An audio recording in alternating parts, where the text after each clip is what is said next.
Hello everyone, welcome back to Rankers Day. This is Saurabh. So guys again आज मैं एक बहुत इंपॉर्टेंट वीडियो आपके साथ शेयर करने वाला हूं। खास करके ये वीडियो ज़्यादा ओरिएंटेड है क्लास 12th वाले स्टूडेंट्स पे, और इसको ड्रॉपर वाले बच्चे भी देख सकते हैं, क्योंकि लास्ट में जाके मैं आपको कुछ ऐसी चीज़ें भी बताने वाला हूं जिससे आपका मार्क्स डेफिनेटली इंक्रीज होगा। लेकिन उसके पहले ये बात कर लेते हैं ना कि इस वीडियो का बनाने का मकसद क्या है। सौरभ भैया फिर से आप वो कंट्रोवर्शियल टॉपिक उठा रहे हो जिस टॉपिक को हम सुनना ही नहीं चाहते हैं।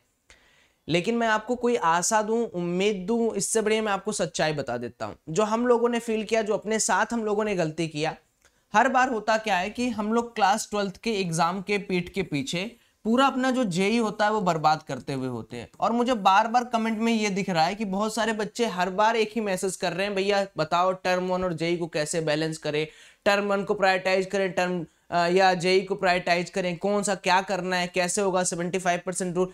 देखिए, तमाम तरह की चीजें हैं जो आपके जेई के स्कोर को डेफिनेटली एकदम खराब करने वाली हैं। क्यों?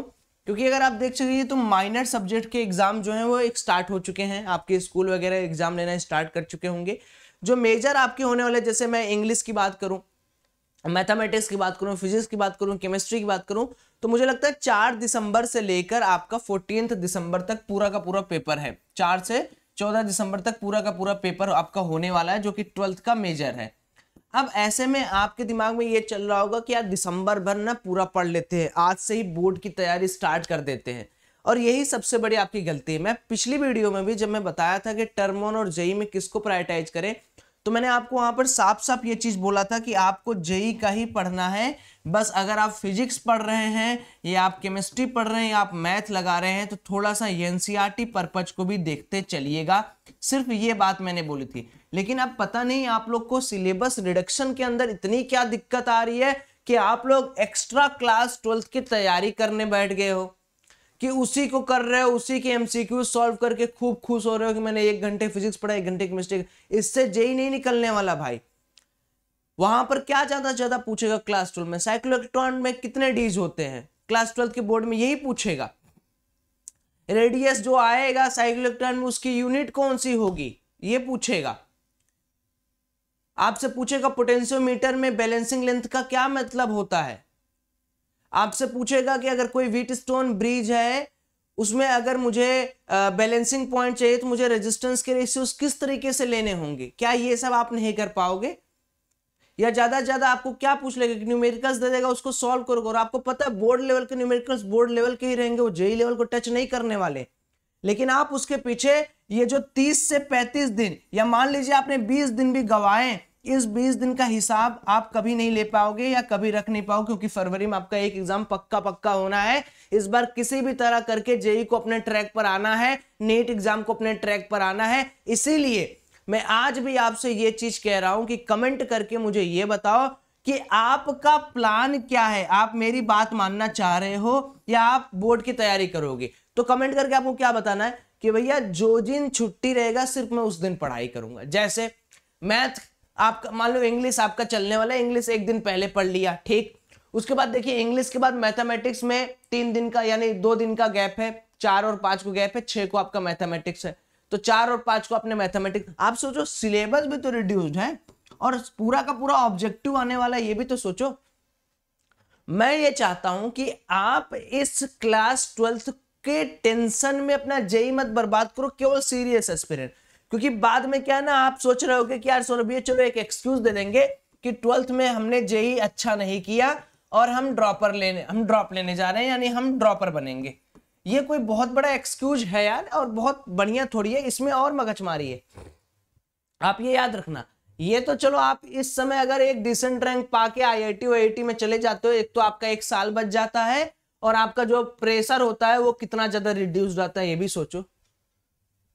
तो भाई आप इस वीडियो को लाइक करके मेरी बातों को समर्थन देंगे, कमेंट करके मेरी बातों को समर्थन देंगे, और कम से कम मेरा आपसे ये निवेदन है कि अगर आप कोई भी ड्रॉपर है या कोई भी क्लास 12th बच्चा है तो इस चीज को कभी नहीं भूलेगा कि आज भी मुझे रिजल्ट ओरिएंटेड स्टडी को ही ध्यान में रखकर पढ़ना है। मैं कितना पढ़ रहा हूं, किसका कोर्स देख रहा हूं, किस तरीके से पढ़ रहा हूं, दुनिया का कौन सा टीचर मुझे पढ़ा रहा है वो मतलब नहीं है। मैं अपने से क्या प्रॉब्लम कर पा रहा हूं या नहीं कर पा रहा हूं वो प्रॉब्लम है।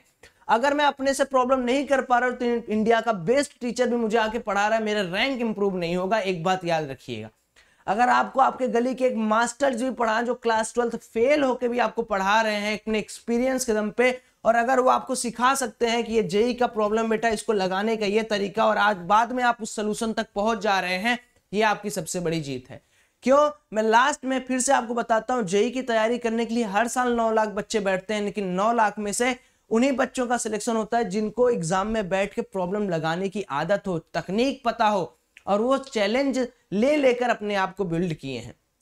और ये प्रॉब्लम लगाने की तकनीक कैसे आएगी, इसके लिए भी एक बहुत बड़ा सिस्टमेटिक रीजन है।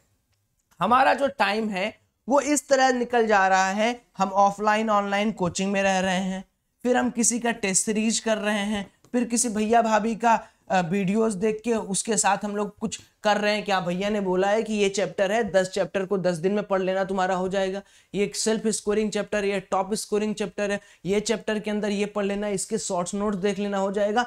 इन सब की वजह से आपके जेई में स्कोर तो जिंदगी में नहीं आ सकते।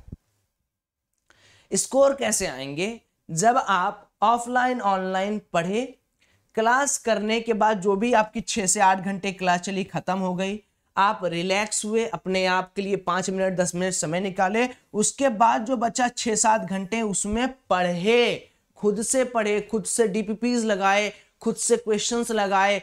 जो सवाल आपको नहीं आया, आपने 1 अटेम्प्ट मारा, 2 अटेम्प्ट मारा, पीछे देख के आप सॉल्यूशंस उसको देखें तो आपने उसको समझा कि अच्छा मैं यहां पर इंटीग्रेट नहीं करा था, ये मेरी गलती है, अच्छा इस तरह के प्रॉब्लम्स को अप्रोच इस तरीके से करते हैं। ये होता है सेल्फ लर्निंग और असेसमेंट। ये नहीं कि दिन भर ऑनलाइन ऑफलाइन करते रह गया, सेल्फ स्टडी के नाम पे मैंने 0 पढ़ा। और एक चीज याद रखिएगा, जब तक आप अपने हाथ से कलम नहीं उठाएंगे और जब तक 6-7 घंटे आप खुद से नहीं पढ़ेंगे, मैं यहीं पर दावे के साथ कह रहा हूं, आपको इंडिया का बेस्ट टीचर भी पढ़ा ले दिन भर, आप नहीं सक्सीड कर पाएंगे लाइफ में।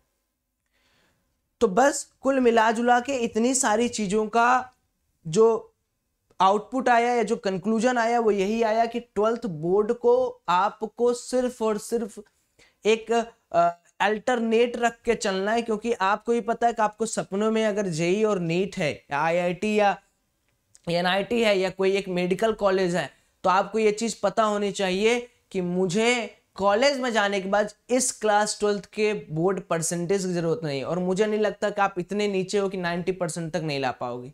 अगर आपका जेई में सिलेक्शन होना है, आप इतने ब्रिलियंट हो रहे हो, तो आप 90% नहीं ला पाओगे। इस बात में मुझे कभी भी कोई दो शक नहीं कि आप लाओगे, आप पक्का ला दोगे। तो आज आपका कमेंट और आपका लाइक इस वीडियो को बताएगा कि आप कितना ज्यादा जेई के पीछे ओरिएंटेड हो। आप सिंपली लिखो, आपका नाम लिख दो, आप कितना सीरियस हो लिख दो। और अगर आप ड्रॉपर हो तो आप लिख दो भैया मुझे तो इससे मतलब, मैं तो ड्रॉपर हूं, मैं तो खुद ये 6-7 घंटे पढ़ रहा हूं। लास्ट में जाते जाते सिर्फ इतना कहूंगा भाई मेरे कि अभी भी नवंबर चल रहा है, दिसंबर जनवरी आपके पास है, इतना बढ़िया से पढ़ जाओ कि वो 2 महीने आपको ऐसे होने चाहिए कि आपका पूरा ना सर कमर बैठना उठना सब टूट जाए। इतना ज्यादा आप मेहनत कर दो, फिर देखो स्कोर अपने आप आएगा। और मेहनत भी एक डायरेक्शन होता है, इस डायरेक्शन में मेहनत करना है। ये नहीं बैठ के दिन भर लेक्चर देखना कोई मेहनत नहीं होता है, या लेक्चर देख के कॉपी बनाना कोई मेहनत नहीं होता मेरे भाई। मैं फिर से बोल रहा हूं, यूट्यूब की दुनिया एक मिथ है। यहां पर ज्ञान देने वाले लोगों के पास भी उतना ज्ञान नहीं है। वो ज्ञान इसलिए दे रहे हैं क्योंकि उसके बाद एक एलिमेंट छुपा हुआ है। तो आप अगर कहीं से कोई ज्ञान ले रहे हैं तो उसका वो पार्ट पकड़े जिस पार्ट में आपके लिए सोचा गया चीज हो। ठीक है? अगर आप किसी टॉप क्यूरेटेड कोर्स को भी लेकर पढ़ाई कर रहे हो, सेल्फ स्टडी नहीं करो, खुद से प्रॉब्लम नहीं बना रहे हो, बाजी लगा लो मुझसे आप कितना निकल जाओगे आगे। तो बस मैं यही कहना चाहता हूं कि अगर आप इस पूरे दुनिया में बैठे हो तो जरा अपने आप पे सोचो कि जो कड़वी चीजें जो आपके दिल पे लग रही हैं वो चीजें ही आपको आगे फायदेमंद या फायदा देने वाली हैं, कोई और चीज नहीं। तो आज भी आपके पास समय है कि इस डायरेक्शन को फॉलो करो। ROS अगर फॉलो कर रहे हो तो भी कमेंट करना। और दूसरी सबसे इंपॉर्टेंट चीज है यार कि ये वाला जो सेल्फ स्टडी वाला फैक्टर है, यही है जो आपको लाइफ में आगे ले जाएगा। ठीक है? तो अगर आप अपने जेई स्कोर को रियून करना चाहते हो तो मेरी बातें मत मानना, अगर आप स्कोर करना चाहते हो तो मेरी बातें मानना। ठीक है? Thank you so much, bye bye.